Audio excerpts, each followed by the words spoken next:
ಇದು ಬಂದು ನಮ್ಮ ಬೀನ್ಸ್ ತೋಟ. ಆ ಕಡೆ ಬಂದು ಟೊಮೆಟೊ ಇದೆ, ಇನ್ನೂ ಕಾಯಿ. ಆ ಕಡೆ ಬಂದು ಹೂವು ಇದೆ, ಇನ್ನೂ ಮೊಗ್ಗು. ಆ ಕಡೆ ಬಂದು ಬಾಳೆಹಣ್ಣಿದೆ. ಬಾಳೆಹಣ್ಣು ಓಕೆ. ಹಿಂದೆ ಬಂದು ಮಾವಿನ ತೋಟ ಇದೆ. ನಮ್ಮಪ್ಪಗೆ ಮಾವಿನ ತೋಟ ಅಂದರೆ ಇಷ್ಟ ಇಲ್ಲ, ಬಟ್ ಆದರೂ ಓಕೆ ನಡೆಸ್ತಿದ್ದಾರೆ. ಯಾಕೆ ಅಂದರೆ ನನಗಿಷ್ಟ ಅಂತ. ಸದ್ಯಕ್ಕೀಗ ಬೀನ್ಸ್ ಅಂತ ಬಿಡಿಸ್ತಿದ್ದಾರೆ. ಸೊ 2 ಲೈನ್ಗೆ 100 kg ಆಗಿದೆ. ಇನ್ನೂ ತುಂಬ ಇದೆ. ಸೊ ನಮ್ಮಪ್ಪ ಅಂತೂ ಮುಂದೆ ಇದ್ದಾರೆ. ವಿಡಿಯೋ ಮಾಡಿದಿರೋ ಗೊತ್ತಿಲ್ಲ, ಸೊ ಡೋಂಟ್ ಟೆಲ್. ನೋಡೋಣ. ಸದ್ಯಕ್ಕಂತೂ ನಾನು ಪೋಸ್ಟ್ ಮಾಡಿದಾಗ ನಮ್ಮಪ್ಪ ನೋಡದೇ ಇದ್ದರೆ ಸಾಕು. ಯಾಕೆಂದರೆ ಆಮೇಲೆ ಬೈಗಳ ನಿಲ್ಲೋದಿಲ್ಲ, ನಾನು ವಿಡಿಯೋ ಮಾಡಿದೆ ನಿಲ್ಲಿಸೋದಿಲ್ಲ.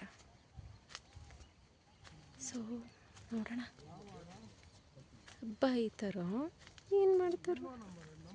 ಸೊ ಸದ್ಯಕ್ಕಂತೂ ವಿಡಿಯೋ ವಿಷಯ ನಾನು ಹೇಳಲ್ಲ, ನೀವು ಯಾರಿಗೂ ಹೇಳ್ಬೇಡಿ.